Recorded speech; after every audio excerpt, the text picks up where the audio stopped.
Greetings, everybody. Today is the 28th of August. This is the fourth session that we're recording today. We just got finished doing a session with Daryl Eberhardt. And Michael, we are going to touch on Science is the New Religion, session 36. We're in the Grecian Empire, part 5, and it's the big medicine episode, and we're going to touch on something that we haven't touched on yet, Michael, and I'm ready to delve in there. Yeah, at least one, at least you. yeah, that's right. Because it's 4 minutes before midnight here, and I'm not afraid because I know that you're never alone. That's right. So welcome, session 36, Greece, part 5. And I don't know if we can cover that in one episode. It's about medicine. Why Greece and medicine? Well, if you go to Wikipedia, the free or not so free encyclopedia, they tell you that medicine is the science and practice of the diagnosis, prognosis, treatment, and prevention of disease. The word medicine itself is derived from Latin medicus, meaning a physician. What does that have to do with Greece? A physician is a healer, one who practices the art of healing disease. A doctor of medicine is a physician. Interesting. Because Latin physicia means not medicine, but natural science. Yeah, I was going to wonder about that, Michael, because, you know, physics, there's this topic when you go in high school here in the United States. We have a subject in science called physics, yes, and this is definitely in relation to that, but yet when you study physics, it mainly has to do with a different kind of science. It's more of wrapping everything together, you know, in a real broad sense, but nothing to do with the physical body. It's interesting.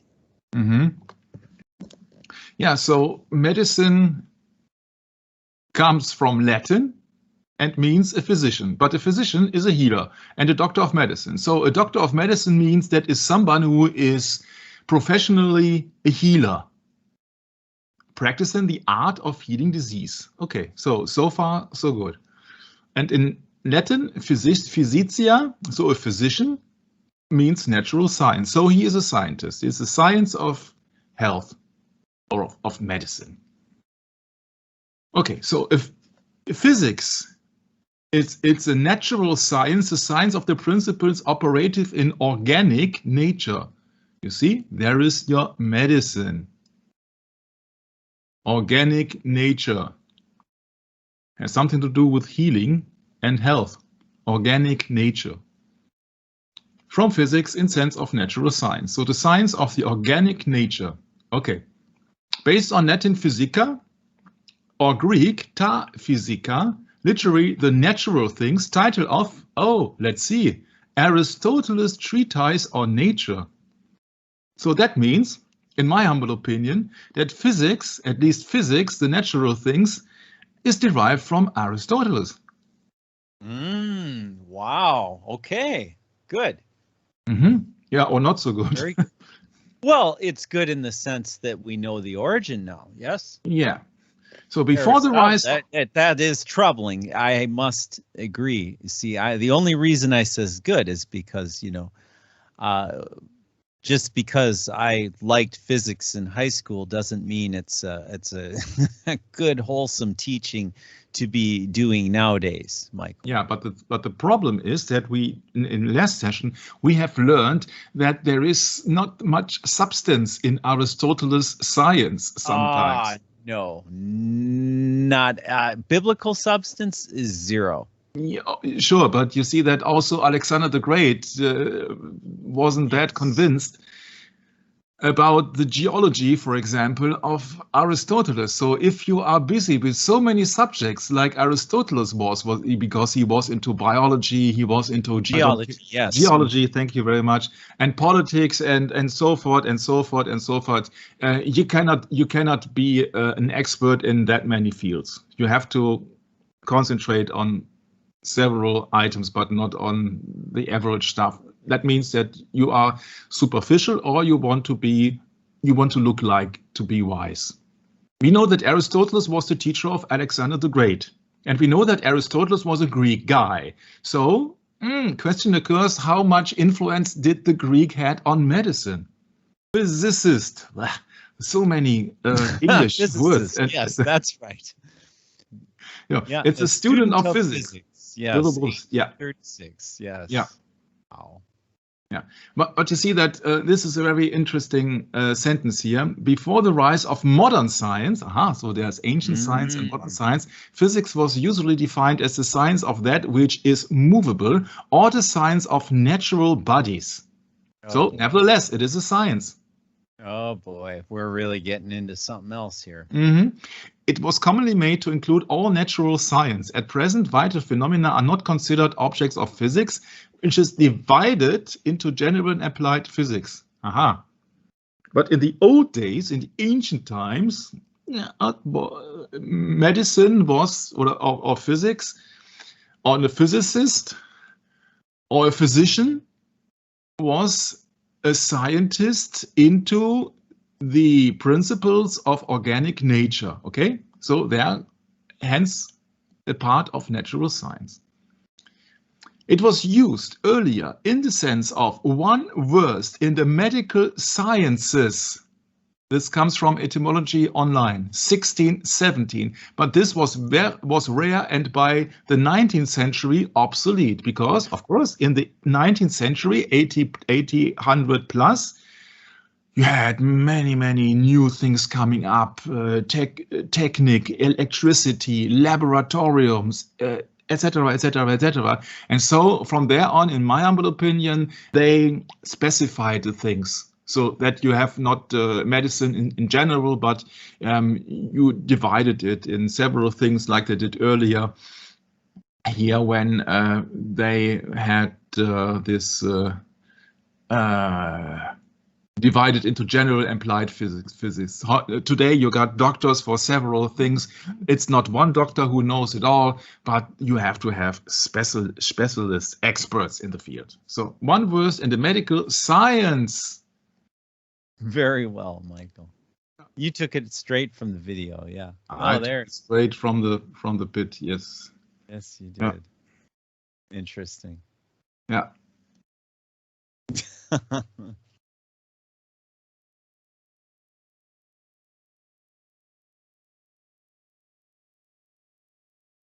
Yeah, there it is. There it's him. So it's him. That's when he's pointing out science. Yeah. So science is, you see, she blinded me with science. Yeah. And the meaning of science here, or blinding someone with somebody or someone with science, actually means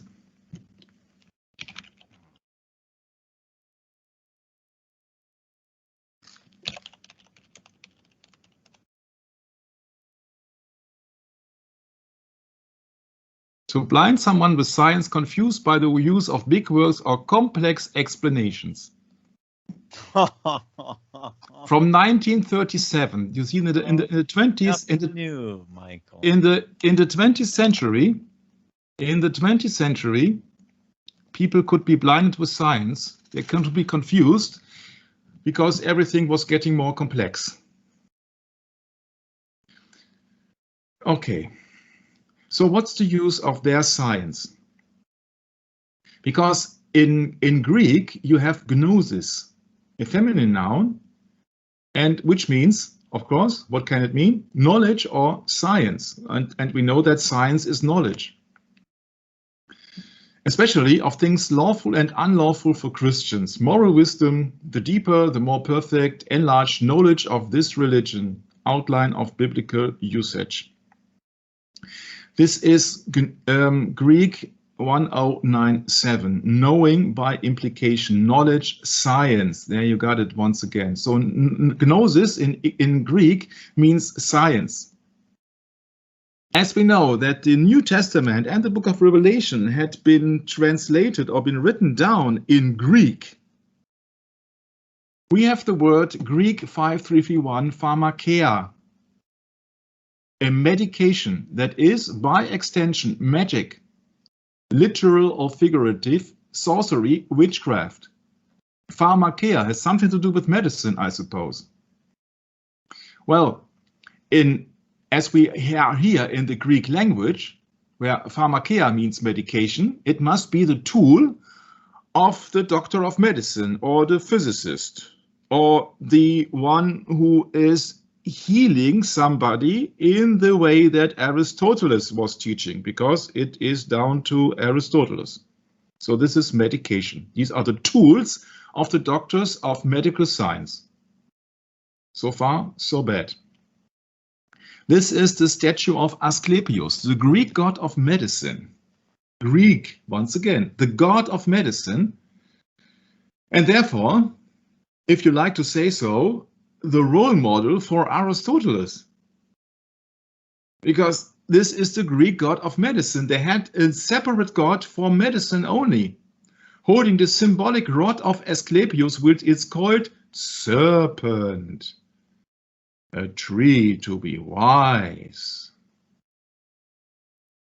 And he's a specialist in medical speciality. So medicine, for example, in general, Wikipedia tells us, is the art, science, and practice of caring for a patient and managing the diagnosis, etc., of their injury and disease.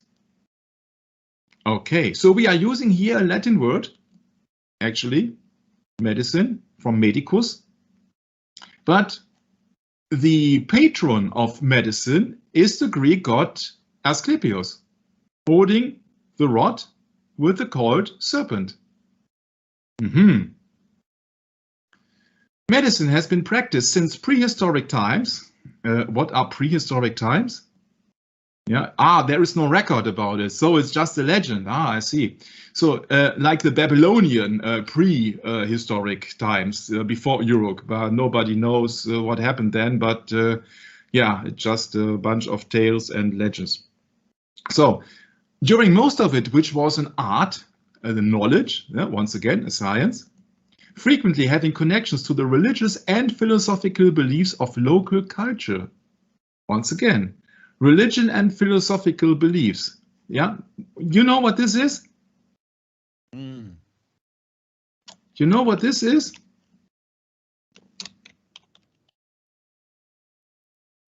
This is it. This is theosophy.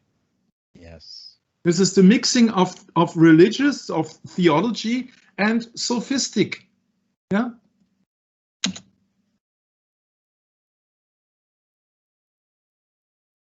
It's theosophy, in my humble opinion.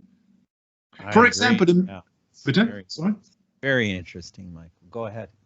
For example, a medicine man would apply herbs and say prayers for healing. So you see, you got the mixing of the holy and the profane for healing. Or an ancient philosopher and physician. You see, both of them, philosopher and physician, or would apply bloodletting according to the theories of humorism. In recent centuries, since the advent of modern science, most medicine has become a combination of art and science under the umbrella of medical science, knowledge, that is. Medical science means medical knowledge, the knowledge of the organs or the natural science of the organs. That is medical science.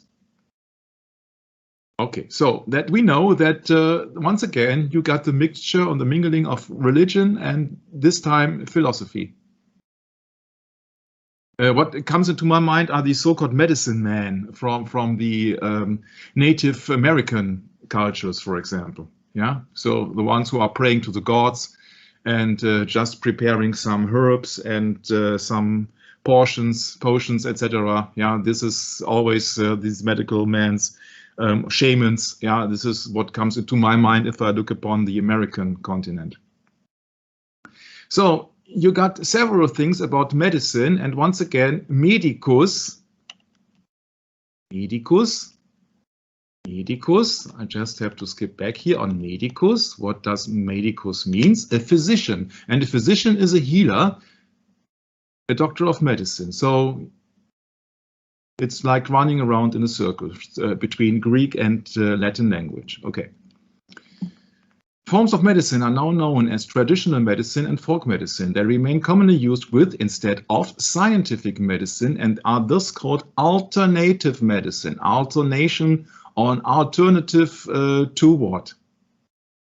Now, there are certain forms of medicine today. That's interesting because if there weren't, there were no alternative.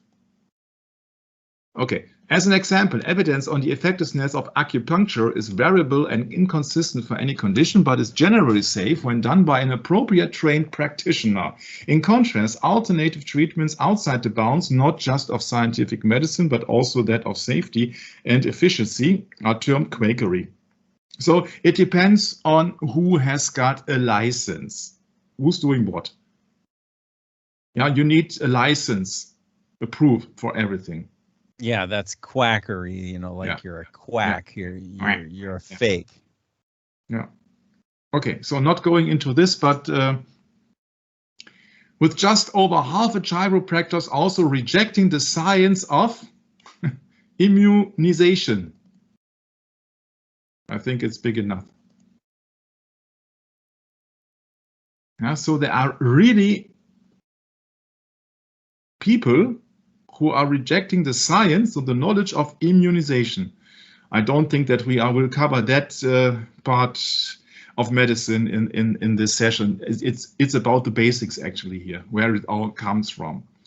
The King James Version translates Strong's pharmakeia, Greek, with the following manner: sorcery and witchcraft.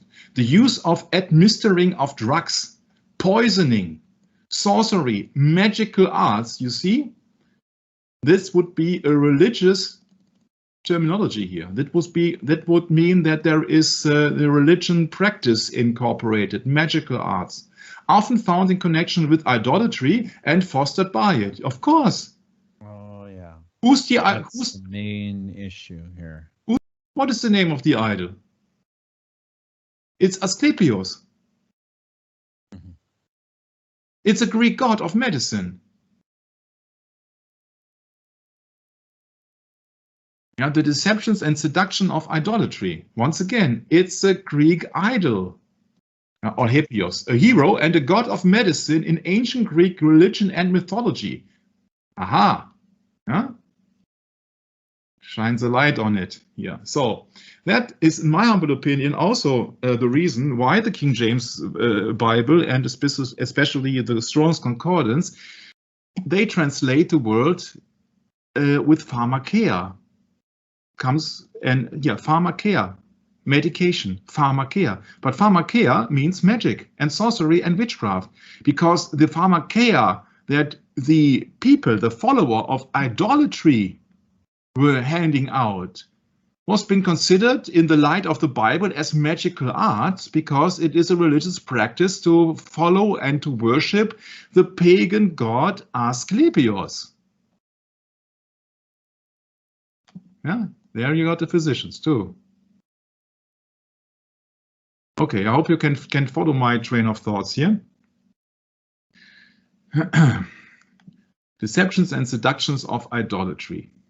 Yeah, pharmakeia means pharmacy today.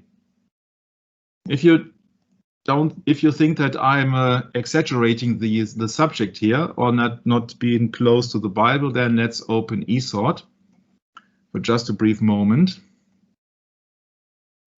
and then go to Revelation. I think it was 18 somewhere. I have to look it up. 18, yes. Babylon is fallen.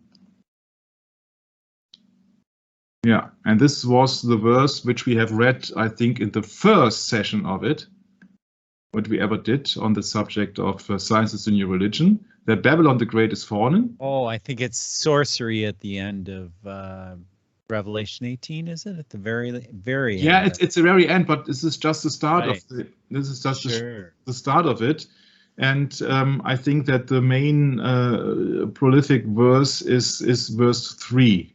Mm-hmm. Yep, and it reads, "For all nations have drunk of the wine of the wrath of her fornication, and the kings of the earth have committed fornication with her. The merchants of the earth are waxed rich through the abundance of her delicacies. Yes. Mm-hmm. Yeah. And then you have the merchants of the earth again.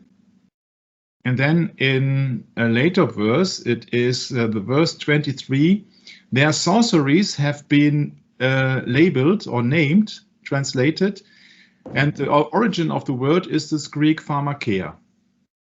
Would you like to read 23 maybe? Sure. And verse 23 reads, and the light of a candle shall shine no more at all in thee, and the voice of the bridegroom and of the bride shall be heard no more at all in thee, for thy merchants were the great men of the earth, for by their sorceries, for by thy sorceries, were all nations deceived. So sorceries has been named here or been translated here from Greek 5331. Okay, so and this is the eSword King James Bible Plus with all the names and all the translations of it. And then we go into that very verse, which was verse 23. Okay, so sorceries, there you got it. Pharmakeia, medication. So with medication, by their sorceries were all nations deceived. So by the use of medication, pharmacy, all nations were deceived. What did the whore of Babylon or the Babylonian system, what did they use to deceive the people? They used medication. And we know that medication or pharmakeia is another word for poison. Some can argue that it is just a spiritual poison. Nonetheless, if you see that in modern times, there are these kind of stores where you get poison. It does not depend on the doses, actually. They are having and selling poison. Real poison for mankind. Pharmakeia means sorcery. So with this kind of medicine, for example, antidepressants or sleeping pills, yeah, this is just poison because it is not natural. This is so-called science. How to deceive people. Yeah, if somebody cannot sleep, oh, just hand me over some pills. They're not going into the nature and collecting herbs. No, they just go into these chemical drug stores where they have drugs and they are collecting their poison. It's pharmakeia. It comes down from Greek pharmakeia, means the cult of Aesculapios.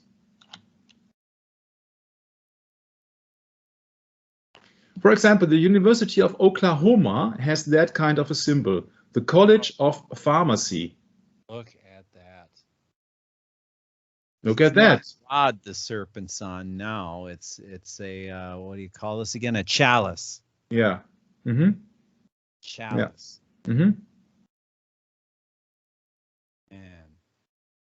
Yeah, and here you got it. I think that it's maybe Spain. Hector would know it. Pharmacia and drugstore. You see that they're even admitting it. These are drugs. If you don't know what drugs are, and I'm not quite sure that I have covered it correctly, so let's look it up. What are drugs actually? Narcotics, opiates, see drug. Any substance used in the composition or preparation of medicine. So it has to do with medicine. But drugs, especially, I think, means that a medicine which you are depending on. Yeah, so you have to take it constantly. Yeah? Specific application to narcotics and opiates is by late 19th century. Through the association of the word with poisons is from 1500s. Drug addict is recorded by 1968. Phrase a drug on the market, etc., etc., etc., etc., etc. So drug means in the 16th century to mix a drink with drugs, make narcotics or poisonous. Poisonous. Yeah, the serpent's got poison, all right. Yeah, yeah, absolutely. That's what I was just wanting to ask you. What does the snake carry as her weapon? Yeah, that's right. Oh. And what is the most prolific method of killing somebody in a religious community? You see how it all comes together? Yeah. Well, we know from studying the history of the Jesuit order, that's one of their favorite tactics. Yeah, that's what I meant. Exactly. Yeah, the listeners can do their own research, and they can combine the facts. Sometimes I'm just giving a hint, and people will combine it for themselves, because I think that serves their memory better than just listening to anybody who's speaking out. And there are many disinformation agents around them, around YouTube and BitChute, etc., etc. So just please do your own research. Mm-hmm. So in Numeri, in the King James Bible, yeah, there is also a story where the modern day scientists. Oh, that must be German. Numeri. What book is that? Numeri, yeah, numbers. Yeah, numbers. No, Yeah. Sorry, yeah. No problem. They try to get away with that because they will tell you, oh no, it has not the content of Aesculapios or Greece or Greek, especially. It resembles on a story of the Bible. The problem is that pharmakeia is a Greek word, and they didn't speak Greek in Numbers when they were they were speaking in Aramaic, for example, in Hebrew, but they did not speak Greek. So you see, it cannot, the name itself, pharmakeia, cannot relate to the book of Numbers. It's the wrong language. But I don't know if the people know this this occurrence here. Maybe we should read it. Sure. Numbers 21, chapter 21, verse 5.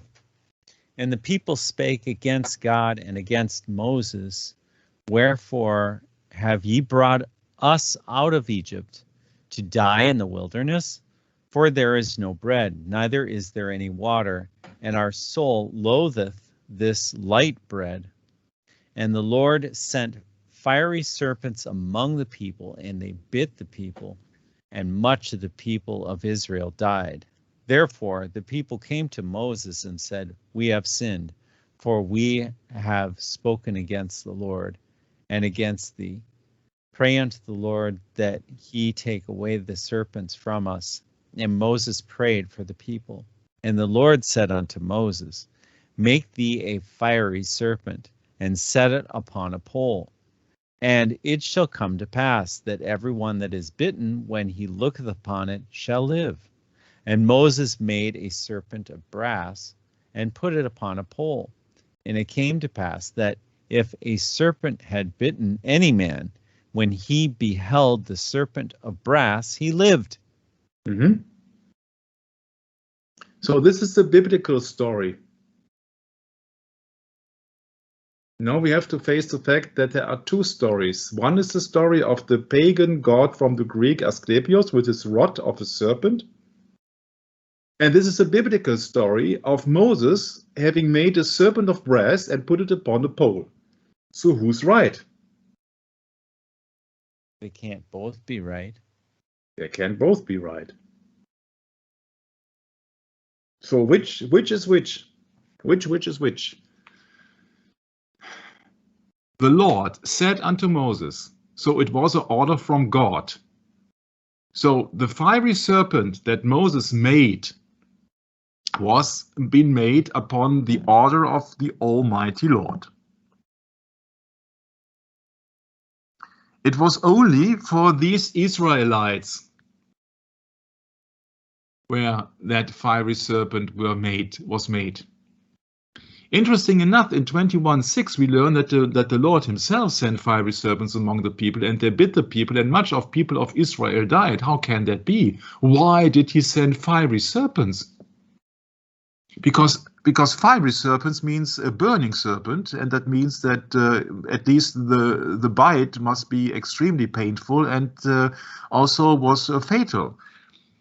Why did these serpents bit the people of Israel?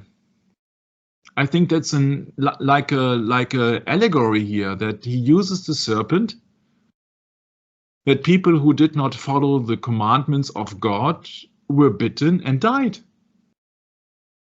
Because much of the people of Israel died. You see, much of the people of Israel died, not one or two, much of the people of Israel died. So the people who were on the broad way leaded to destruction.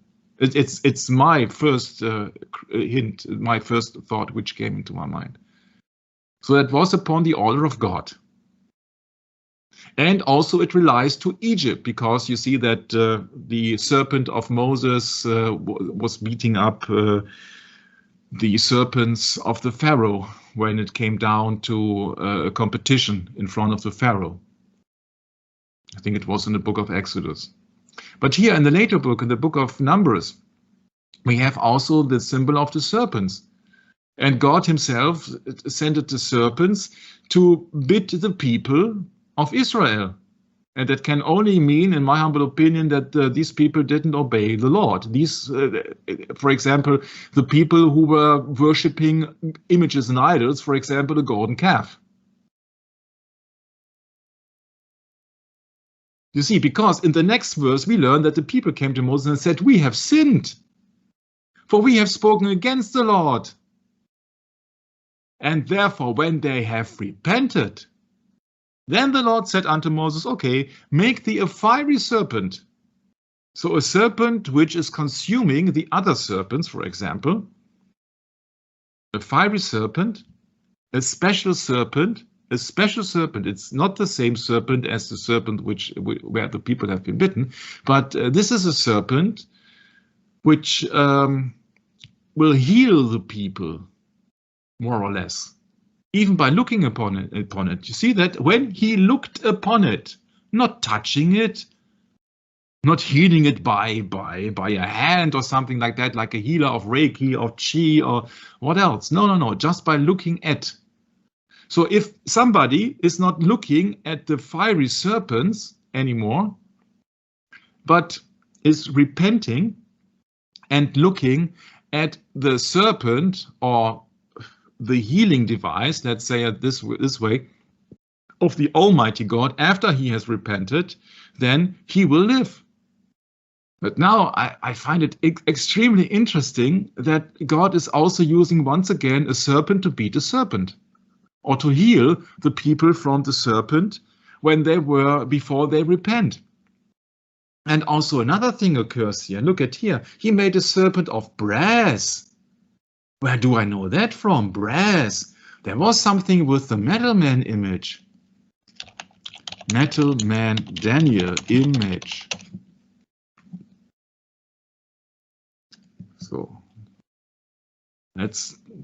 we know that is bronze. This is absolutely incorrect. It was brass. So switch to another thing here. So we know that the thighs were of brass and they were representing Greece.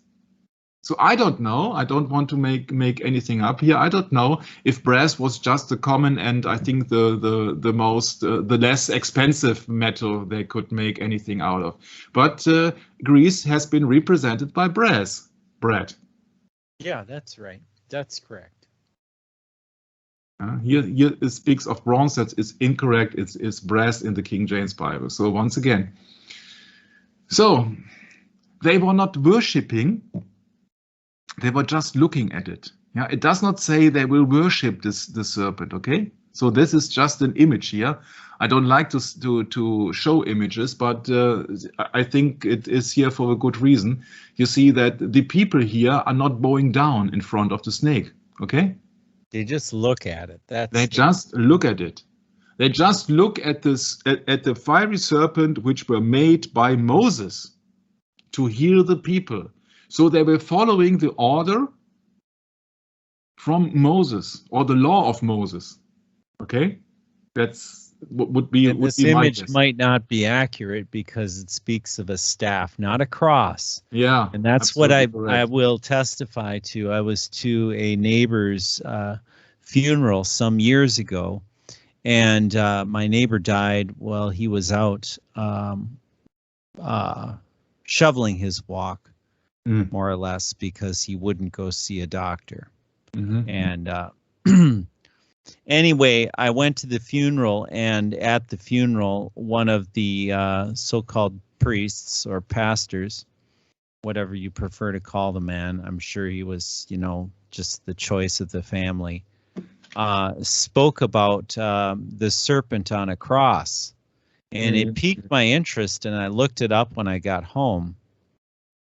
And I found out that's not a cross. It's exactly the scripture that we're reading now. It's a rod or a staff, isn't it, Michael? Yeah. So what they're doing here by these images is they're confusing the matter to fit the more modern predicament that they can utilize, replacing the staff with the cross.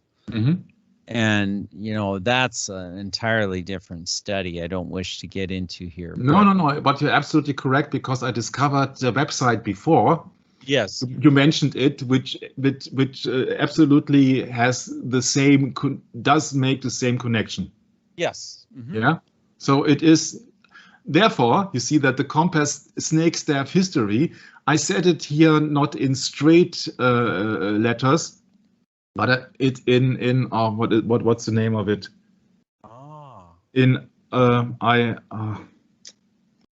It's not straight. You see, this is not straight letters, but italic. Is it italic? Was it italic? Italic, yeah. Therefore, I used to mark things as italic, which I'm not convinced and I'm not satisfied with. Yeah. Right. But just to see that people make the same symbolism that Brett just mentioned. Yeah. Have you ever noticed the similarity between medical symbols and the first reading for the Feast of the Exaltation of the Cross? Oh boy. Yeah.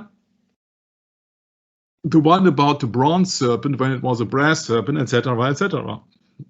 Oh, geez, isn't that something? Yeah. Yeah, that's because various medical personnel, including paramedics and the American Medical Association, uses the snake and wine staff to symbolize healing. The rod or staff of Aesculapios is the ancient name for this emblem, which is sometimes incorrectly called the caduceus. But the problem is that the rod of Aesculapios has nothing to do with the Bible. Well, there we go. It's all steeped in esotericism. Yes, it's mixed up. It's theosophy once again. It's ancient theosophy, if you like to say so. Yeah, so that's it. What is she blinded me with science? Confused by the word of big words or complex explanations. Confusion is always the weapon of Satan or the serpent himself. What would you think why a serpent is the symbol of medicine? Medicine comes from medicus, means a healer. And they're using a rod of Aesculapios, so they're not using a rod of Moses. It's not called the rod of Moses for obvious reasons, because the rod of Moses, if you like to say so, was just only for the Israelites. Yeah. And on one occasion. It was not generally meant for all the people in all the world, because it was just on one occasion to show the power of God and the mercy of God to the Israelites. It has nothing to do with the rod of Aesculapios or the staff of Aesculapios, for that matter. Yeah. According to Homer's Iliad, Aesculapios was a physician who tended the soldiers wounded on the battlefield of Troy, or at Troy, sorry, at Troy. Okay. So there is much confusion. There is much confusion, and this is the sign of Satan, that there is spreading confusion. Oh, God is coming up with a miracle, then I will have another mystery, then I will spread out a legend, then I will let somebody write a book and totally writing against it, like the book of Enoch, with so many strange things about it, is Apocryphica. Yeah, so that it's once in the King James Bible, Jesus is of divine origin, and in other books, in other Gospels of Apocrypha, he's just an ordinary man kissing Maria Magdalene, etc., etc. Yeah, and this is the same here, in my humble opinion. It is to spread doubt, to just spread confusion, blinding you with science once again. What would you like, to believe in Moses and the King James Bible, or believe in what's the name here, Homer's Iliad? Yeah. So if you believe the human, the worldly source, then for the time of Hippocrates, 380 before Christ, the founder of medicine as a science, Aesculapios, has become more than a human healer. Oh, how can you become more as a human healer? It's very obvious. He's been handled as a god. And fair. Nowadays, medical doctors are being seen as demigods.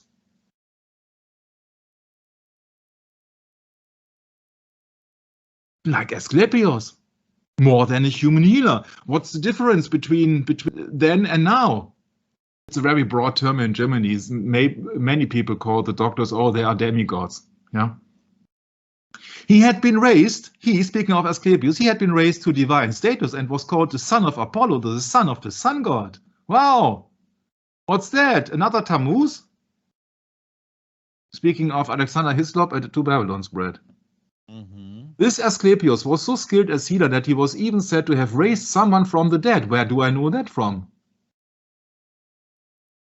Of course, if he is the son, or if he would have been the son of Apollo, which had never existed, he would be the son of the sun god, or the Olympic Mount Olympus in Greek.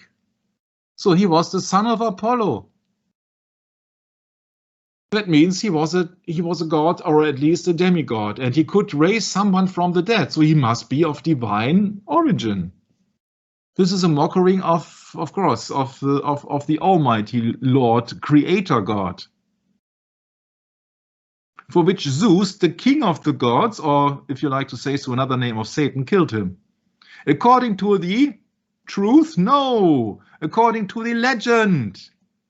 Aesculapios, who never existed, as Socrates, who supposedly never existed, and many other people and all the names of the Greek Olymp never existed, he, speaking of Aesculapios, received his healing powers. Oh, he received his healing powers. He did not study anything. He just received his healing powers because the goddess Athena, and she's very prominent also nowadays, had been given the blood of Medusa of snake-haired fame.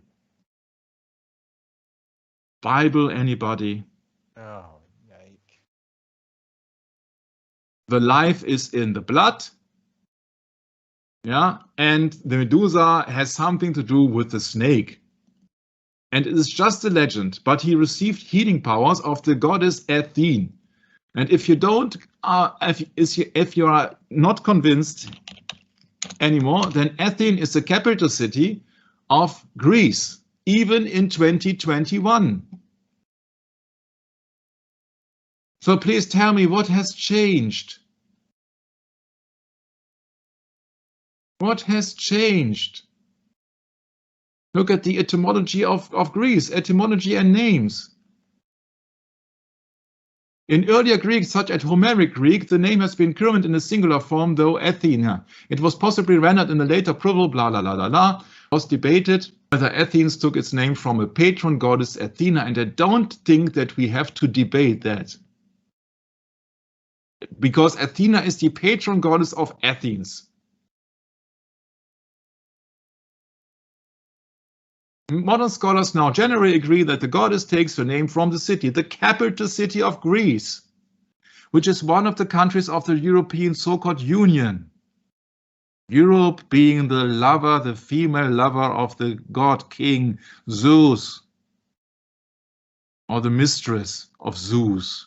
And who's Zeus nowadays? I think you can figure that out. Yeah? You see, that is, if you compare that with the Bible, there is so much symbolism in here and so much things which have been revealed even by that small sentences here, then you know what they are mocking actually and what they are doing. This is just legend here. It never happened. There never was an Apollo. There never was a Zeus.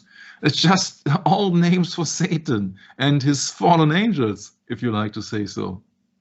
Biblical, yeah, snake-haired fame gives it all away. Yeah. Biblical experts generally agree that the Exodus took place around the 13th century BC. The story of the Exodus also contains a story about the healing power of a snake emblem. Yeah, sure. Only to Israel, though. That's what they don't tell you. Only to Israel and only from the Almighty God. And he did not say. Right. For those that have faith. Yes. Yeah, and because they repented. Yes.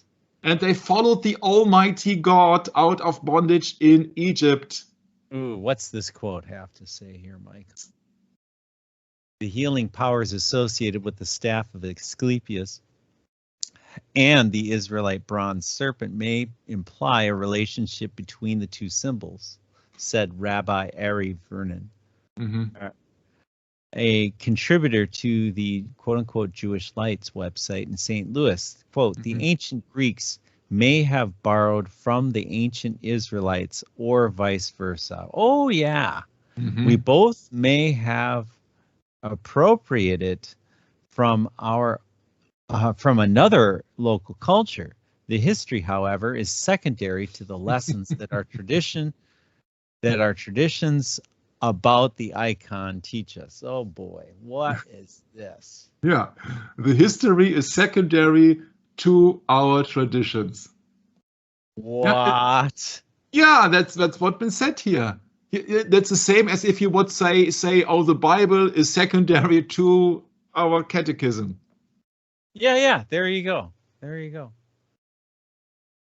Okay, this is Rabbi Ari. This is just opinion. This is not truth, huh? This is just opinion. Well, doesn't it say in the Bible, call no man rabbi? Yeah. Teacher? Yeah. Well, I mean, I'm not trying to no, of course, offend the religious convictions of our Jewish brethren, but listen, you have to make a choice at some point. Is it going to be Christ or what? And only the Bible, the Bible speaks of repentance. I didn't catch that phrase in the story or the legend of Aesculapios. Yeah, that's right.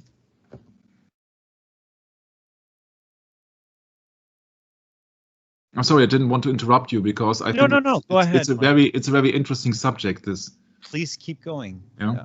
I just couldn't help but intercede there. Yeah, Moses at the command of God, which means that only God can heal people or raise people from the dead, if you would insist. But you see that's the thing. It is not a doctor of medicus who can raise people or can heal people with the rod of Aesculapios, because Aesculapios was a god. So what's the point when Aesculapios?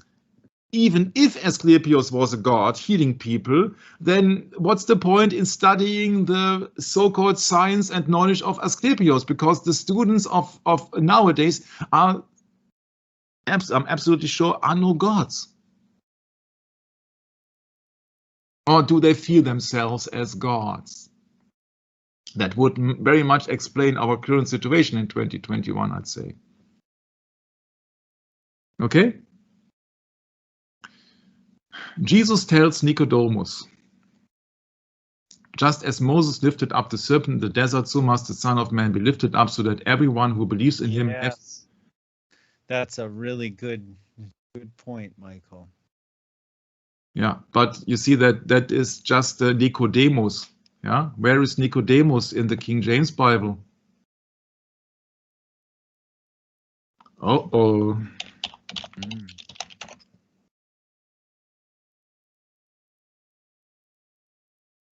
Oh, this is a false teaching then, huh? What was the Bible reference to? 3:14? Yeah, maybe it's John 3:14. I'm just going into this. Doesn't mention what book though. Yeah, here is it. John. It's the Gospel of John. Yeah, it is. Okay. Yeah, but the reference is to Moses and the serpent and not Aesculapios and the serpent. The reference is the reference is to Moses when he lifted up the fiery serpent in the wilderness for the part of the Israelites who repented. Yep. So must the Son of Man be lifted up for those people who believe in him, who repented of their sins. Has nothing to do with the story of Aesculapios. But you see, they just want you to believe that. they Mike. want you to believe that Aesculapios Yes. was a god and can raise people from the dead. Yes, sure. Of course. And then you know who was first, Moses or Aesculapios. We know that Moses existed. What do we know from Aesculapios? Next to nothing. Legend, huh? But we know that history is secondary to the traditions. A tradition. Yeah, there we go. Yeah. There we go with tradition again. Yeah. Genesis tells us that it was the serpent who tricked Adam and Eve. That's absolutely correct. And now he's mentioning, this website is mentioning Pope Francis, and then you know what message is behind. Huh? Okay? Yeah. Yeah. The serpent was a symbol of sin, the serpent that kills. Yeah, of course, the serpent has promised, oh, ye shall surely not die when you taste the fruit of the forbidden tree. Yeah, but it has nothing to do with the serpent of Aesculapios, and it has also nothing to do. Listen to this. However, the Pope added, speaking of Jesus' words to Nicodemus, it is also, quote, the serpent that saves. This is the mystery of Christ. Oh, come on. You see? Wow. I cannot back it up because I have picked it up from that website, Brad. But it's very interesting, I think, that we see how things are being manipulated because the snake or the serpent actually. Here's where they get you, Michael. Just as the bronze serpent revealed God's healing, so did the what? The cross. The cross? Wait. It wasn't a cross. See? They tell you it's a cross, the serpent on a cross. No. The serpent was on a staff, buddy. Yeah, but here, see, a symbol of death and oppression. What is the Pope wearing? Oh, boy. Yeah, there's plenty of symbols on the Pope. Yeah, and it makes no sense to go more into this article because it's just one article of millions of articles because we will never end. Yeah? But I mean, it pretty much answers the question why they put a serpent on a cross and not on a rod or a staff. Yeah, sure, but it's also unless you look at the medical association, that is a serpent on a staff or a rod.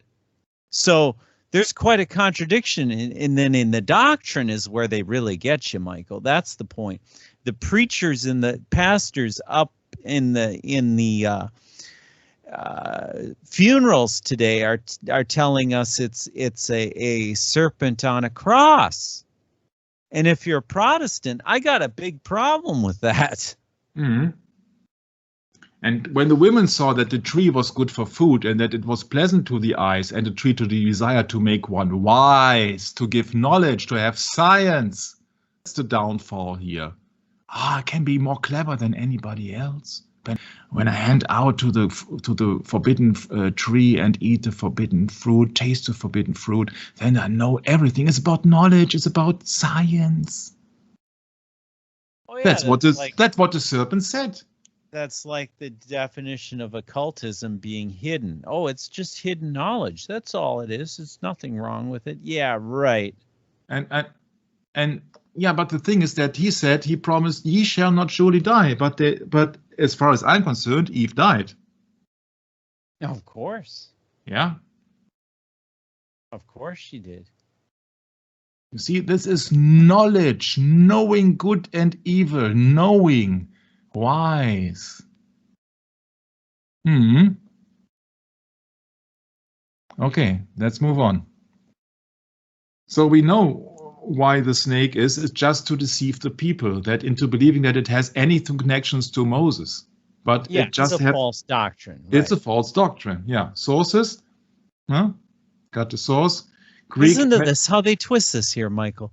The lesson of the, I'm sorry, I can't give up on this. The lesson of the serpent rod of Moses blossoms into the promise that is the cross of Christ.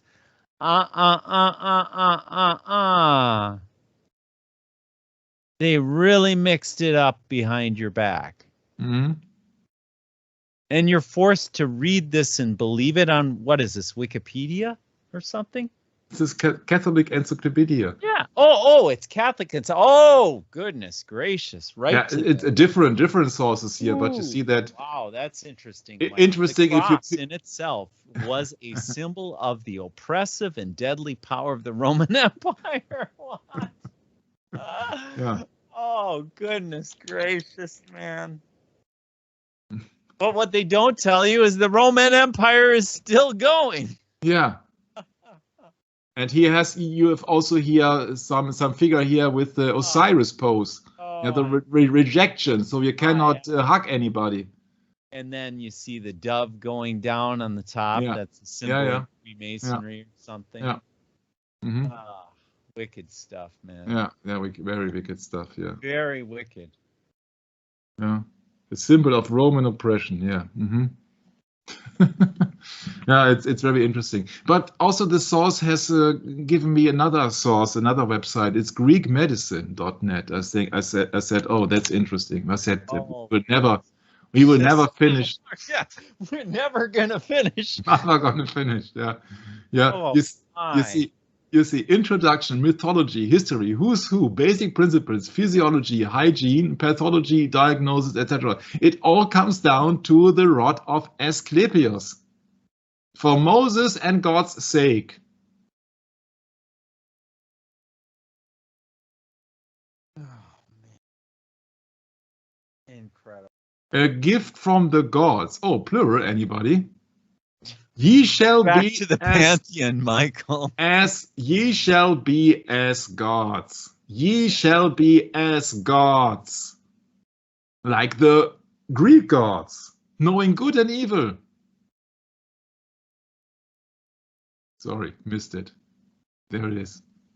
Well, you know, Catholic Encyclopedia, of course they're going to give you this. Yeah, sure, they give you this. Gaia, ooh, Mother Nature. Oh, yes. Yeah, it's very twisted from now on. Yeah, I just wanted to point out in the first session of medicine in Greek that it absolutely has not the reference to Moses in the Book of Numbers. Yeah. Cannot be. So Greek medicine has is something else. I don't want that last sentence again, Michael. I just didn't quite grasp. I said it has not. It is not the resemblance or the reference to Moses' staff, because it was just a once in a time appearance, and it just was only for the people of the Israelites who repented. But it has nothing to do with general medicine, especially not when there is a second version of the story from Aesculapios. So yes, Aesculapios, yeah. Right, and that's the false doctrine, right there. That's the false doctrine, yeah, sure. And also you have to bear in mind that they are mixing up the timelines here, yeah. So we're back to mysticism, back to mythology. Yeah, because they try to spread it in the same time period as Moses in the Israelites, but apparently the Greek Empire was around 340 before Christ and not 1000 something. Sure. So they had to invent something in the past, thousand years ago. Where do I know that from? That you try to invent something in the past, so you have a reference in the here and now. Yes. Millions of years ago. Oh. And that's because it is a legend. You cannot prove anything. Hundreds of thousands of years, yes. Yeah. That's my point. You see, that is just all Greek mythology. Yeah. There's no possible way you can prove it. See, that's agnosticism. You cannot prove that Christ came. Oh, yeah? Just look at the chronology, buddy. Mm-hmm. And then try to prove what Aesculapios did. Yeah, you got a small historians, but they could not write it down at the moment it happened, because it happened more than 1,000 years, or about 1,000 years ago, before the Greek Empire was a world empire. Mhm. So it's just a legend, invented legend. And there are many other things come into play. Yeah, medicine is and always has been the divine art. Oh yeah. So that means that every practitioner of medicine, so a doctor, a medicus, we know it is from Latin, is a practitioner of divine art. And that would complement the Bible in saying that it is pharmakeia, it is sorcery, witchcraft, or in other broad names, pharmakeia. The followers of the cult of Aesculapios.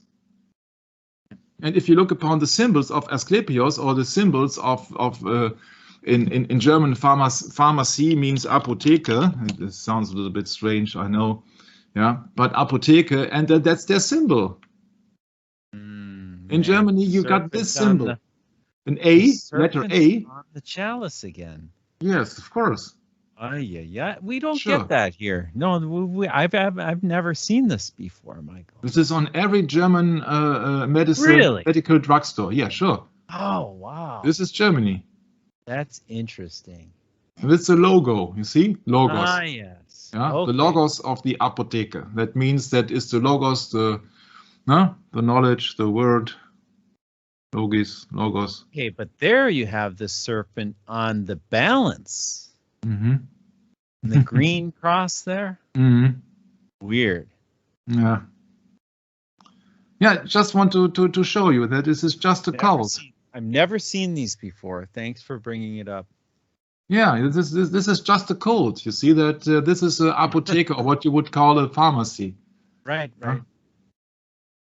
Yeah, if you just want some old-fashioned aspirin, let's put it that way, you go to the pharmacy. Right? Yeah, and even it's a Venus drugstore. You see, how obvious must it be? Okay, this is Roman, but you see, medicus comes from originally of Latin. Yeah. So if you want to go into the Greek medicine, there will be coming several sessions into Greek medicine. But let me assure you, it is very much worth the time. I will give you some examples before we have a big session coming up of medicine and mingling Greek into Latin, because we know that in hidden knowledge, for example, the magical Greek papyri, which is Greco-Roman and Greco-Roman Egypt, especially Medo-Persian, Greek, Egypt, Roman, and everything mingled together. It's also the same with medicine, because it once just started, or the philosophy or the theosophy of medicine started its victory in Greece, and then been handed over to the Roman Empire. Just exchange the names, but you see, that's just the Roman Empire's nature, just to exchange the names. The doctrine stays the same. And therefore, if you go to medicine, or medicus is a Latin phrase. Yeah. So it is not a divine art. It is just a divine art if you are worshipping Aesculapios as the son of the sun god Apollo. Yeah, that's right. It's esotericism, but they don't tell you that, of course. Yeah. To the primitive man, the ability to heal and cure disease seemed to be magical, even miraculous. The gospel of the New Testament, you see, once again, oh boy, are filled with miraculous healings of Jesus. Yes, but he was the Son of God, and not every practitioner of medicine is a miraculous healer, and especially not a Son of God. Every traditional culture has its gods, demigods, and heroes who are associated with the other feeling. You see, mixing everything up. Mixing everything up. They are mixing everything up. Ecumenism. Yeah. Again, like in music, in the sciences too. Ecumenism. Gaia as Mother Nature personifies the entire ecosystem of planet Earth. Oh, heliocentric system, anybody? Heliocentric system, why? Because Apollo is the sun god. My. Yeah, and they're calling Earth a planet. It's not a planet. Yeah, that's why I have highlighted Right? it. And also, Exactly. this is a yin way, and there's a yin way and a yang way. Then you are scratching the surface on the Asian tradition, on their symbols. You can go endlessly into this, but nevertheless, I found that very interesting. Huh? So that is just Greek, and you see what is following. And Greek was here ruling about 250 plus years, from 330 to 63 before Christ. And then it says that the Roman Empire started from 146 before Christ. What does that mean? If that is correct, that is very strange here. I just found it. You see, 539 and 539 start, 331 and 331 start, 63 and but 146 before Christ. It doesn't make much sense. Doesn't make much sense, but it's so, as I said, you cannot judge it. You cannot say it just stopped and then the other one. It's just an intermingling. It's a process. Yes. So we will get back to Greek medicine. And Greek medicine nowadays has been mingled with Latin or Roman for that kind of purpose. But just to have not a very dry session, I just mixed it up, or I just wanted to go to something very interesting, which is very light science, maybe. It's about SOS, how people are being easily deceived. Because SOS on the beach would say that, oh, save our... What does that mean, SOS? Nobody knows, actually, because SOS is just a Morse code, because of the simplicity. And when I was doing the study of the Swedish pop group ABBA with their famous song SOS, I came across the fact that absolutely nobody has a clue what SOS means. Everybody suggests that it means save our souls, but is that the correct? Or is it just a legend or the internet rumor or what else? So sure. This is just a small excerpt here. I'm rushing through it, I promise. Yeah, this is just the Swedish pop group ABBA in the 1970s. You see it from their costumes. Okay, so this song of 1975 is called SOS. So when you're near me, darling, can't you hear me SOS? Yeah, somebody is singing, preaching for help. Yeah, and John Lennon, Pete Townsend from The Who, Ray Davies from The Kings, and John Grant have all described it as one of the greatest songs ever written. John Lennon once said it was one of his favorite pop songs. Okay. The Merriam-Webster dictionary says SOS is a definition of an internationally recognized signal of distress in radio code used especially by ships calling for help. A call or a request for help or rescue, first known use of SOS. From Etymology Online, SOS 1910, from International Morse Code, Samuel Morse, who was a big opponent of the Roman Catholic Church, by the way, chosen arbitrarily as being easy to transmit and difficult to mistake, not an initialism acronym for save our souls, not, or anything else. One out over alternative suggestion, CQD, come quickly distress, for example, which is said to mean come quickly distress, okay, or CQ, general call, etc., etc. SOS is a telegraphic distress signal only. The oral equivalent is Mayday, and it's been used since now, today, and tomorrow, because Google launches SOS alert for searches related to the coronavirus. So it is an international symbol of somebody who's asking for help. So could it be that it means something else, or could it be that it has a medical background? Google has activated an SOS alert and search results for searches relating to the coronavirus outbreak, etc., etc. So it has something to do with medicine, I think. Or does it? So SOS can mean the following. Yeah? Have fun. Special operations, what? Yeah, you see what the problem is with abbreviations? Yeah, that's the problem. It's been Mayday, save our ship, Secretary of State, sound on sound, speed of sound, special operations squad unit, can mean everything. Sex on Sunday.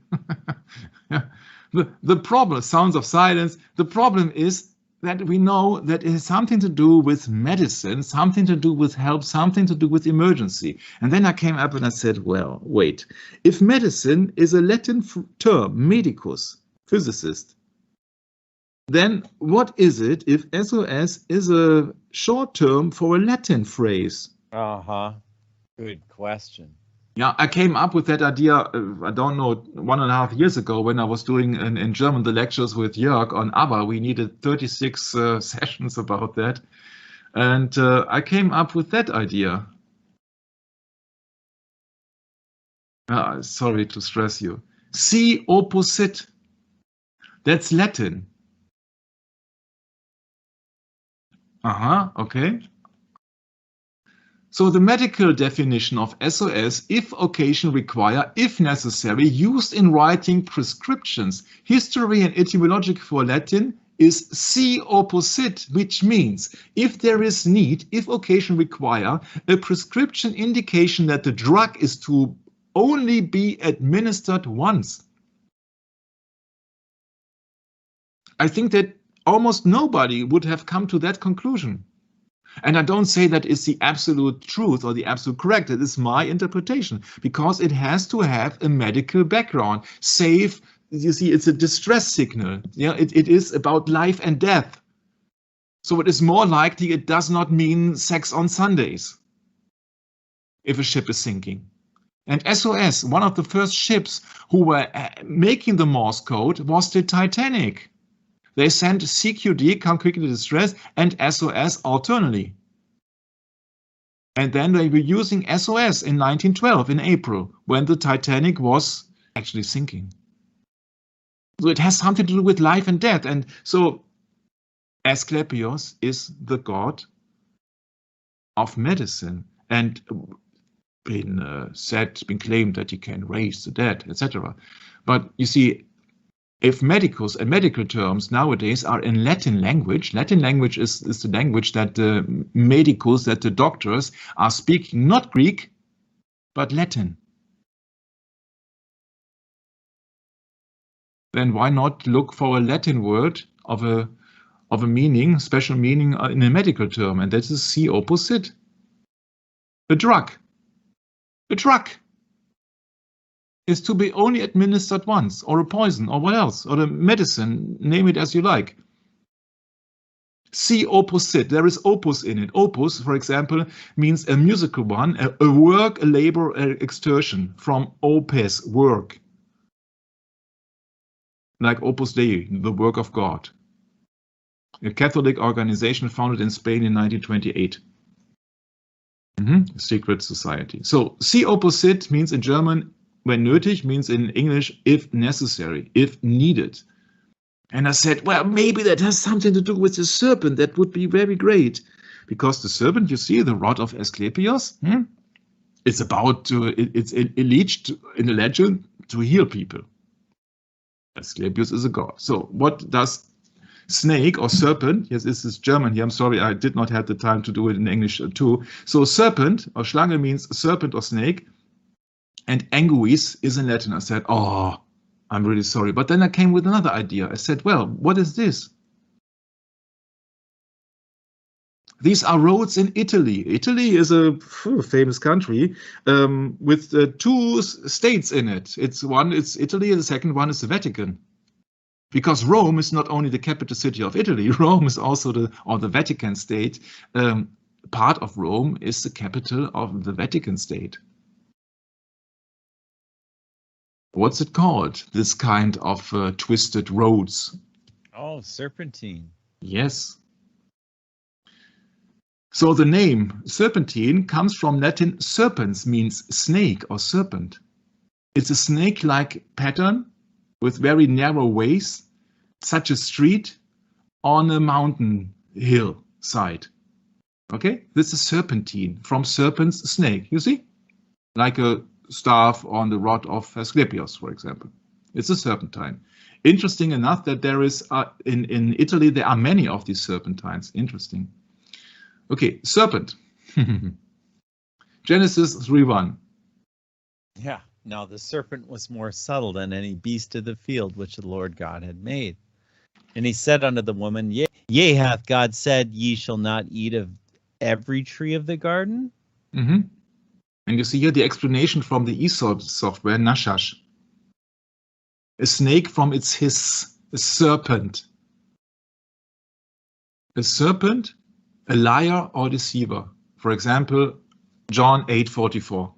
This is just German here, but you see that 8:44, ye are of the father, you the devil, yeah? And he was a liar from the beginning, okay? I know that from memory almost, Brett. Yes, Yeah? exactly. So maybe there is also a hidden meaning. It's not only C opus sit, but C opus serpens. Because the serpent has been the healer. Remember, don't mix it up with the fiery serpent from Moses. But also, the fiery serpent of Moses healed the people. The serpent on the rod of Moses for the special Israelites. And if you can come to the conclusion that C opposite is a medical term. That's right, Michael. Like it said in Scripture, the serpent was lifted up in the wilderness, just like the Son of Man will be lifted up. Yeah. What many people don't know is that S is a symbol of Satan or the serpent in itself.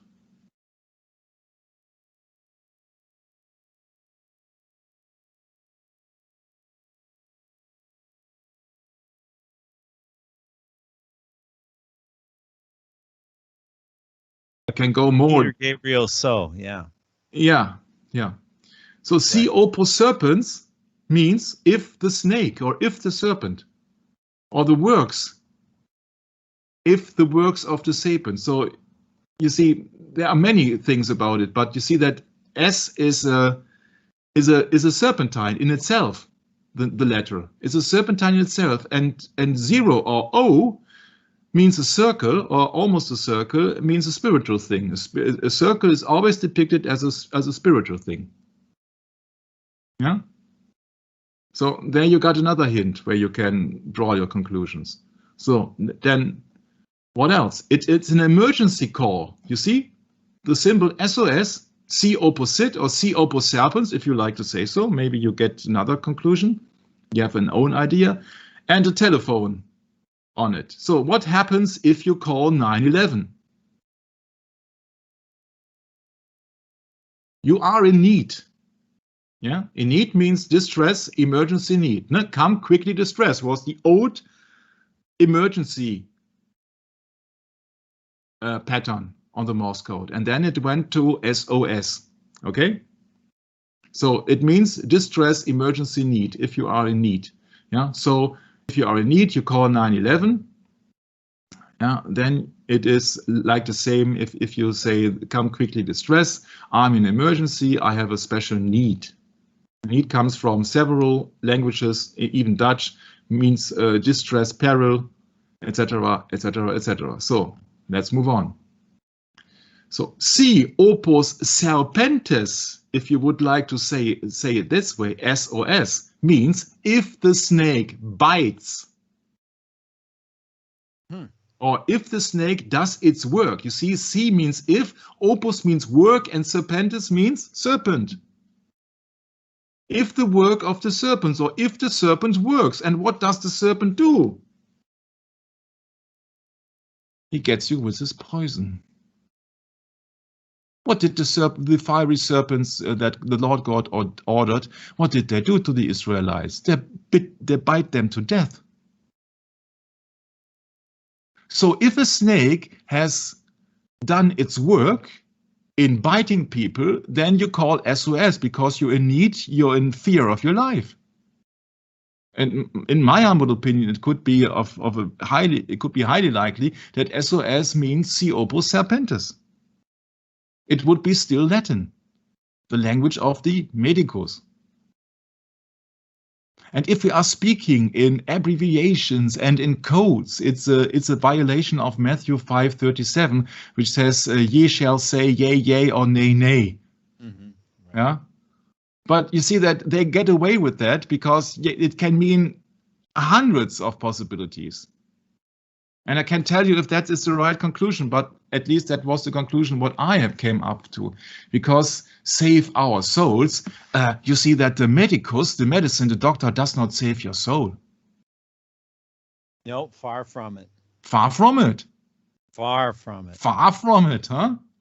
About as far as you can go. He'll save your flesh. Yeah. Not your spirit. Absolutely. That's what happened to my dad. I can tell all our listeners. My dad had a huge, what do you call this?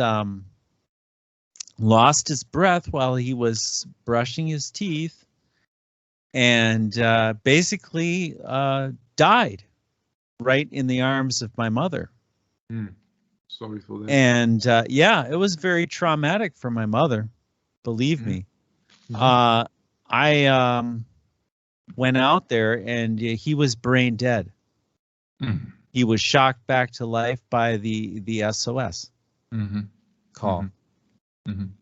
So there you go. You see, it's nothing personal. It's just that's a fact of life. You don't know when you're going to have your last breath in your conscious life, the life you live today. We don't know when the end will be for ourselves, Michael, but we know that we perish, we die. The flesh dies. The spirit, it will be in holding then. We don't know what will happen here when God comes to judge the quick and the dead. We can only pray that we're found worthy, Michael. That's all we can do. You see, this is an emergency phone with the indication of SOS. It is not installed on a ship. So it is not only reserved for being used to make an emergency call on the ship. It is a general abbreviation. It's abbreviation or abbreviation? Abbreviation, huh? Okay, so SOS is just a code. Nobody knows what this code actually means. They're telling you that it is very easy to use in a Morse code. 3 short ones, 3 longer ones, then we follow to 3 short ones. Dee-dee-dee, da, da, da, dee-dee-dee. That's it. Sure. But they are not using a Morse code when they are phoning somebody, don't they? No. Yeah. So in my humble opinion, it could mean that there's something about a snake. And that's another thing, because you see that we have gone into that. So that the first one was that save our souls cannot be, because it's a medical term. It has nothing to do with the soul. And save our ship is not only restricted to only ships. So it has been interpreted in that code, but it has not necessarily something to do with it. Huh? Okay. Okay. So you see that here's the Morse code of the Titanic: SOS, SOS, CQD, CQD. We are sinking fast. We have struck iceberg, sinking fast. Come to our assistance. Position, lateral, etc., etc. Okay. Yeah. So this is just some vehicles from Germany, vehicles from what else? America, I don't know. Ambulance. Yeah. Emergency. This is the symbol of the emergency doctor in Germany. It's the emergency doctor, Notarzt. Not means emergency, arts means doctor. Yeah, you see the rod of Aesculapios with the twisted tongue of the serpent. And with the symbolism, very interesting, red and black. Where do we know that from? It's Satan's pattern. Yeah, red means blood or sin. You have sinned. Therefore, the snake has bitten you, has made a bite on you, because you have sinned. But the doctor cannot help you, because the doctor is not of the name of Moses and did not have a staff. It is coming down to the body itself. Had nothing to do with save our souls. Nothing to do with with soul but with a body. Yeah. So Aesculapios is the god of healing and of Greek origin. He is the son of Apollo, and the mother is called Coronis because she was being fornicating, killed her, but he saved the unborn child. Coronis means the one with the crown. Something very recent, I think. The cult of Aesculapios was very popular in the classical era with many shrines and temples established throughout Greece and its colonies. The god's cult center was the sanctuary of Epidaurus, which purported to cure supplicants of their ills. The Aesculapiades, an ancient guild of doctors, were ministered of the god. Aha. You see, it's a cult. Oh. In Greek sculpture, Aesculapios was usually depicted as a bearded man holding a serpent and twine staff. Not to be confused with Moses, huh? They did not venerate Moses in Greece. Let me tell you that. I'm quite sure. No. I'm quite sure. No. Huh? They needed to indoctrinate you just like they do today. Yeah. Same thing. Yeah. No different. Not going into every nitty-gritty here, but I think that is so much to think about it, where everything had its origin, that I think that the regular student absolutely has no clue, especially when to compare with the Bible. You see, they get you when mixing everything up, like the Freemasons do it. They do it expressively. The Freemasonry, they mix everything together, Catholicism, Freemasonry, pagan things, and everything. And you get a soup, and you eat the soup, and you have been poisoned by the doctrine. Yeah, I was gonna say, get a little sick there. Yeah, you see, here are some sources, maybe. Yeah? Plato and Phaedo 118a said Socrates was executed with a dose of hemlock poison. When the poison reaches his heart, that will be the end. He was beginning to grow cold about the groin when he uncovered the face, for he had covered himself up and said these last words, "Cry to we owe a cock to Aesculapios. Pay it and don't neglect it." Yeah, you see? Aesculapios, once again. We know that Socrates is legend, huh? Okay. Pausanias, the description of Greece. The sanctuary of Aesculapios at Athens, yeah, that's very fitting, is worth seeing both for his paintings and for the statue of God and his children, or his offspring.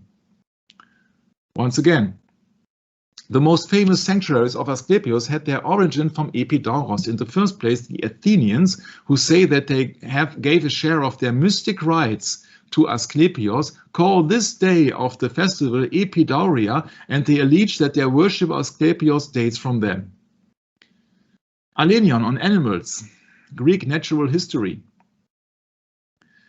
A temple thief who had waited for the midmost hour of night and had watched till men were deep asleep came to the shrine of Aesculapios in Athens and stole a number of offerings without, as he supposed, being seen. There was, however, in the temple an excellent watcher, a dog, more awake than the attendants, and it gave chase to the thief and never stopped barking, as with all its might it summoned others to witness what had been done. And so at first the thief and his companions in that crime pelted the dog with stones. Finally he dangled bread and cakes in front of it. He had been careful to bring these with him as an attraction to dogs, as he supposed. Since, however, the dog continued to bark where the thief came to the house, where he lodged and where he came out again, it was discovered where the dog belonged, while the inscriptions and the places where the offerings were set up lacked the missing objects, obviously, etc., etc., etc. Not that interesting. But you see, the Athens superstition was very great. In Alien Historical Miscellany 517, etc., if somebody cut down a small oak tree from a hero's shrine, they executed him.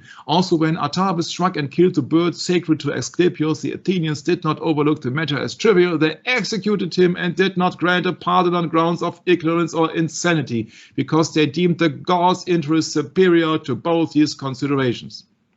They were quite serious, Brad. Mm-hmm. Yep. If that is correct. Yeah. You see, they got a festival, they got a temple, and the people were very serious, and they executed the people who stole anything or, yeah. also by accident. Yeah.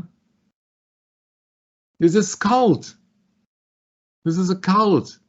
Nowadays, the image of Aesculapios and also that of Hygeia, the good health, that is, you guess it, Greek mythology.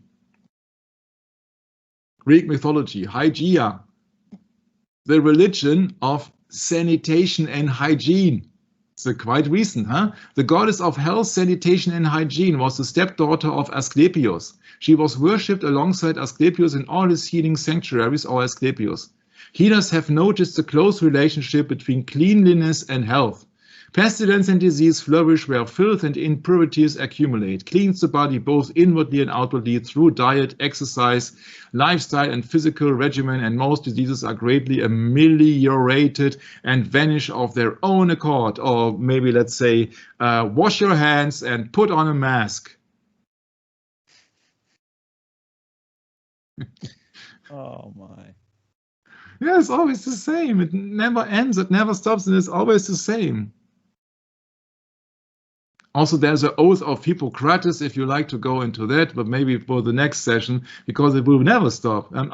You see, I don't want to motor mouth here, but you see, I find it so fascinating that nobody draws the conclusion that actually the whole medical thing, the whole medical science is a religious cult from Greece. Mm-hmm. If you have another opinion about it, you're free to have it, but you see that by this gymnasium in Corinthos, in Corinth, 2 Corinthians, anybody, are temples of Zeus and Aesculapios. The images of Aesculapios and Hygeia, health, are of white marble. 2 Corinthians, anybody? Right, is it too obvious, or am I motor mouthing here? I don't know. I think it is very obvious what actually is going on in the world. People are venerating and worshipping images and idols from the ancient times. I think that's what's going on. That is what's going on today. Here a cult, there a cult, cults everywhere. Southern Greece, cults, every time you see the rod of Aesculapios. Yeah? Or Aesculapios. Oh, he has been renamed, Brad, from os in us. Yeah, so instead of yo, you got you. Greco-Roman marble statue, Vatican Museum. Oh, what a coincidence. Pio Clementino Museum, Vatican Museums, as if we haven't known it already. So I think we have come a long way. And I think it's about 1:30 a.m. in the morning here in Germany. And I think at the moment, if we would endure here, I would get sick of it because I have to sleep very soon. Yeah, but you see, these are all the sources here. And we had just finished 45 pages in more than 90 minutes. Yeah, and there is so many cults around. It is always a cult. It's nothing else but a cult. Look at the symbol as the stepdaughter of Aesculapios named Hygeia.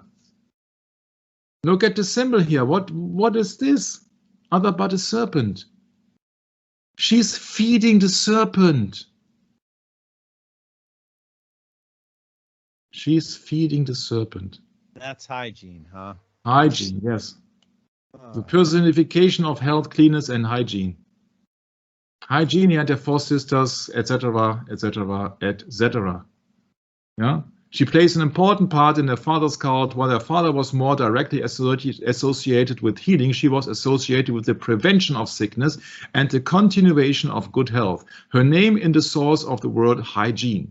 She was imported by the Romans as the goddess Valetudo, the goddess of personal health, but in time she started to be increasingly identified with the ancient Italian goddess of social welfare.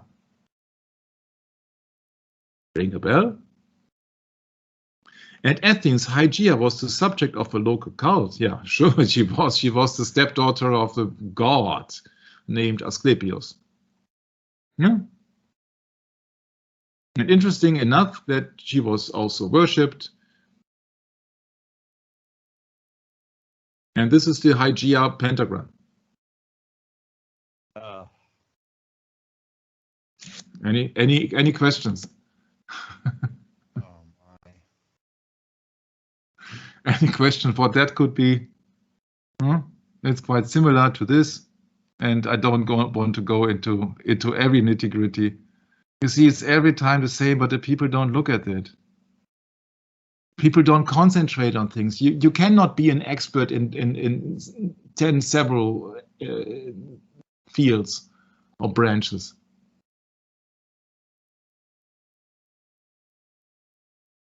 Yeah. Statues of Hygeia were covered by women's hair and pieces of Babylonian clothes. How fitting.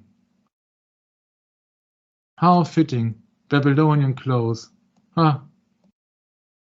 She was often depicted as a young woman feeding a large snake that was wrapped around her body. You see where it all gets down to? Jeez.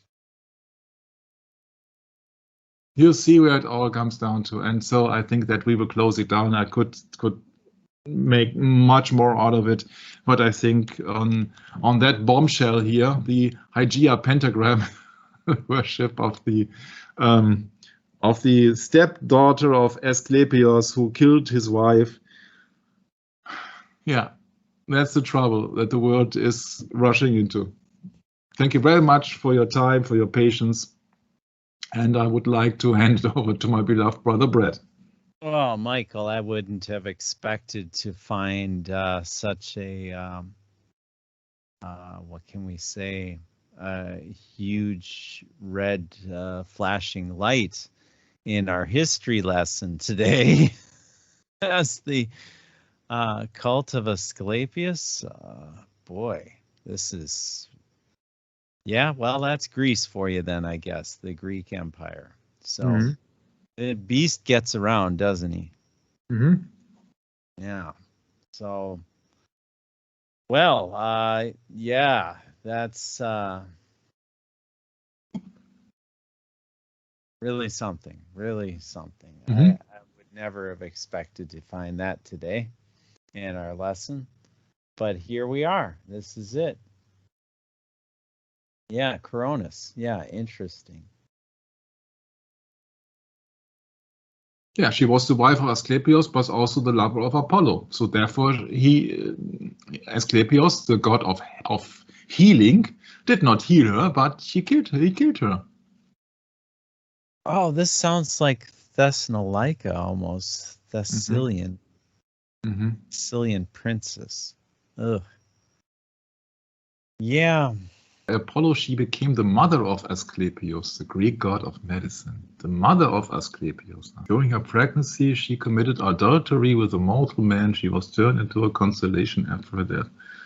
Let's look it up here. Aesculapios. He is the son of Apollo and Coronis. So she's the moon goddess, actually. Well, I guess we're entering the bottomless pit again today for the sorry for mixing it. Sorry for mixing that up. You see that sometimes. No, it's understandable. I mean, how much of this information can we prove? We're just going to have to take it with a grain of salt, I guess, and learn as we go. Michael, and this is how it works. Death and resurrection as a god. Oh my, not again.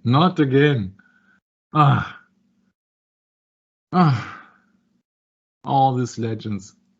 Yep. These legends.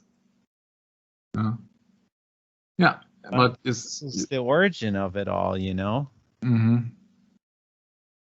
And we find the same thing in the Roman Catholic Church too. When we study that, there's a lot of things that have to do with superstition and mythology, and it's all mixed up.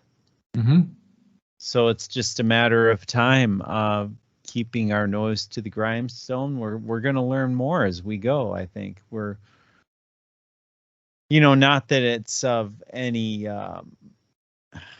real use other than just knowing the origin of where it comes from. The therapeuti is Latin from therapeutei, and means one who is attendant to the gods, although the term and the related adjective therapeutikos carry in later text the meaning of attending to heal. My. Like therapy. Like therapy, yeah. Oh, which actually nowadays means just therapy. Yeah, that's what we got. Yeah. Yeah. No surprise, really. Yeah. Once you start, get yourself a toga and a couple snakes, and you fit right in. You only have to serve the snake system. You see? Well, yeah. I mean, that's really what they teach, don't they? With the rhetoric and all that. Yeah. The sophists. Yeah, it's really something to study. Yeah, the Americans, they have confused it with Kadokeos. He's got two snakes, so that you see the medical corps has two snakes. And that's a problem because the Kadokeos is a traditional symbol of Hermes. Then you are once again in the Olymp, in the mythology of the Greek. It doesn't end. It simply doesn't end. No. He's the messenger of the gods or the herald of the gods. Yeah, la la la la la. The god of travel, or the protector of travel, blah blah blah blah blah. Yeah, you see that it never ends. But in this satanic antichrist, the two-snake caduceus design has ancient and consistent associations with trade, liars, thieves, eloquence, negotiation, alchemy, and what? Wisdom. Yeah, the snake. Oh, great. Great. That's so smart. The U.S. Army Medical Corps. That reminds me also of that seal from the Army from what, 1775? Oh, man. Incredible what they admit through these symbols. Oh, my. Where does it end? Well, don't, again, this isn't meant to offend anyone. I'm sure there's going to be people that have served in the Army. They absolutely correct. The problem is that they are not into symbolism. They were forced to do it when they were young. I mean, just like when we went to school and we had to learn all this false stuff too. I mean, we're all in this together here. We're not here to make mockery out of people who served and maybe even died. And now they are mentioning the Torah. Oh no, don't get me. The Torah. Oh, sure, of course. Yeah. So, what have we learned in Numbers? Did they place two serpents on a staff? Oh my. My. Oh, it doesn't. Wait. The Pope has a staff with two serpents. What's the deal there? Oh, wait, no, the bishop. I'm sorry. The bishop. Okay, yeah, maybe he bishop of wasn't it the Eastern Orthodox bishop, Michael? Yeah, there we go. Yeah. The catalogue of good deeds. The serpent of the Orthodox. Yeah, well put, Brett. I mean, I've looked into this stuff before, Michael. Yeah, and once again, they are mentioning Numbers 21. Oh, and then the staff of the Pope, that's a serpent too. Yeah. What do you call that staff he carries around? Not the bent cross. That's something else. That's the Antichrist art or whatever. But there's the bishop's staff of the Roman Church has one serpent, not two. So they are really into actually the staff of the bishop is a snake symbol in itself. That's but right. They tell you it's a shepherd symbol, but it isn't. They call it a crozier or something. What is it? Oh, what are they coming up with? My. Well, this one, the crucifix. What would you expect? My. But one of the researchers that I like online, who does happen to be a Seventh-day Adventist, he was talking about it. But I think it is very obvious here that it is a snake head. Yep, it is. Yeah, it's very obvious. It does not serve any other purpose than to depict a snake head, a head of a snake. Yeah, it does not have any purpose. You cannot hang it anywhere. You cannot fix it anywhere. You cannot do anything with that last part of that staff. It's just to depict. And then you have the mitre they wear, which is the fish head, the Babylon priesthood. Yeah. It's right in our face, Michael. It's everywhere. It does not serve any other purpose than to depict the so-called God of this world. Yep. That's right. I think the older ones are more obvious, but the newer ones aren't so much. Mm-hmm. In general. Mm-hmm. It depends, though. They... Yeah, you see, you want to have a similarity. I think this is very obvious here. Yeah. Or is it? I think it is very obvious. Oh. I'm sorry, I didn't want to extend the session so much. No, it's okay. It's fine. I don't mind at all. Mind at all. You don't mind. You watch the sundown. You watch the sundown. Right. Saint Nicholas like with the snake. Snake Nicholas. Pardon my French. It's very early this morning. Yeah. Snake Nicholas, and his sign of his sign of Roman suppression on its head. Oh my! It doesn't end. It doesn't end. No. Huh? Of course not. It doesn't end. If you just start preaching the truth, then it doesn't end. Oh yeah, Michael and I got together some hours ago and we were doing a session on kind of the same topic here of oh boy, yeah, it's a bottomless pit. It really is. I think one can only take so much, and then you got to give up for a while. It's too much. It's so rich and now you know why I estimated that we have to do 80 to 100 sessions, because it is so much. Well, it is so much just to get the ball rolling. Yeah, it is so much because you see that you can cover almost everything in our daily lives, which has been suppressed. Information, modified information, it was disinformation. Mithras, Michael. That's what I was trying to remember. Mithras. Yeah. Yeah, and that has to do with Christmas, doesn't it?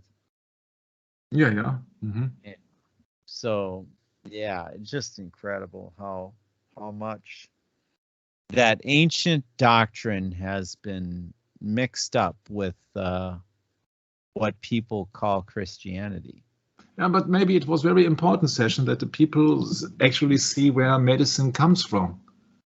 Yeah, so that it has nothing to do with the one-time action that Moses did according to God's command. It has nothing to do. Moses was not a doctor. Right. Yeah.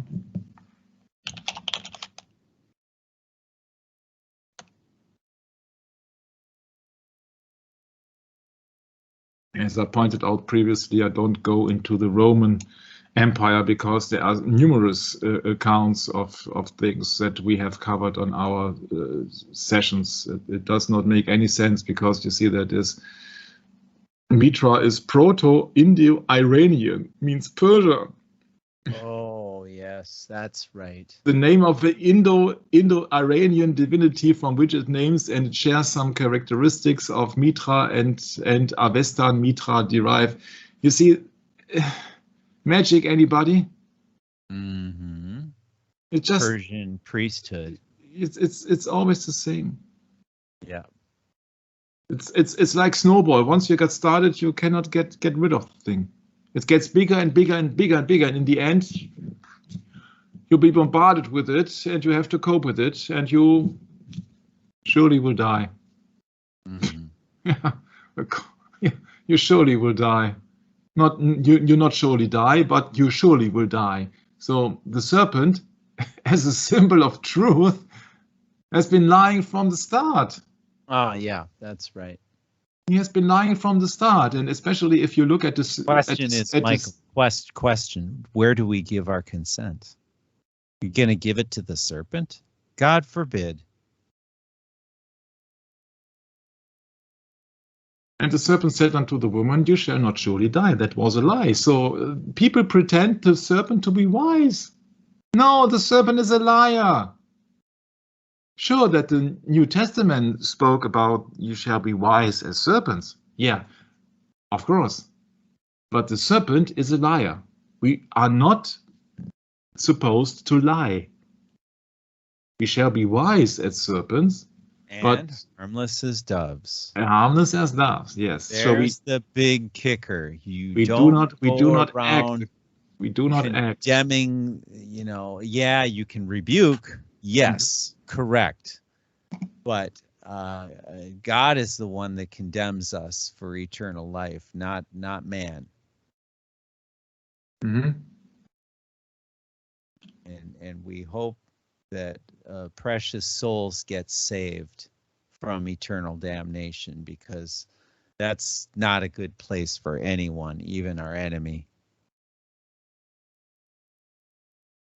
Yeah, but people are being blinded with science, nonetheless. So that's no. So then, please, shall we end the session, and then hope to see you next time with the continuation of medicine and the continuation. I think that we can then shut down the sessions about Greece, and then we go on to the Roman Empire, and then we go down the road to the Middle Ages, and maybe some more interesting stuff is coming up. And I'm very glad that we covered this lot of sessions now, so that I think that by the end of the year, maybe we will have the majority of things around, and there will be so many things, and also then we can come to the recent situation. I'm very curious to learn how the recent situation will be, or the actual situation will be in December, January. Yeah, well, we'll see. Yeah. It's really strange right now. Actually, I hope that things can turn around a bit, but you just don't know. It's just impossible to say, Michael. You know, I can't put much faith in this world, I'll tell you that.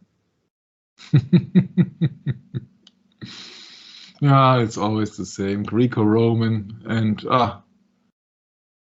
what's the deal in going into any deception? You see that once you know the system, you know that you have been misled. Yeah. Or if in the name of a so-called quote from Mark Twain, I think it was, who said that if you don't read a newspaper, you're not informed. If you read a newspaper, then you're misinformed. Yeah, that's right. Boy, talk about a dilemma. Yeah. Between a rock and a hard place. Man. Yeah. Mm-hmm. Well, and that sums it up. You know, the narrow path, it isn't always easy, is it? Mm-hmm. Very difficult. Very difficult. Confronting the lies of Satan, the lies of the devil, and then actually turning to God in prayer. That's the answer. Turning to the Spirit of truth. And the only mediator between God and man is Christ Jesus. In the scriptures, in the Bible, in the Old Covenant, all the way to the New Covenant, this is what we're speaking of. Yeah, from the book of Daniel all the way to now. The 10 toes of the Roman Empire. That's where we're at. The feet of iron mixed with miry clay. And that kingdom is a divided kingdom. And there's no way that this is going to end nicely for both parties, Michael. It's going to be, I mean, unless Almighty God has some plans, I'm sure that we don't know. But one thing's for sure, doesn't hurt to study and to be prepared or the spiritual lessons that are in the Bible, that are in the eschatology, that we can peer into today still, while we still have time. So God's grace be with you, and hope that you're reading your Bible and relying on the Spirit of truth. And we'll catch up with you next time. And God's grace be with you, and Maranatha.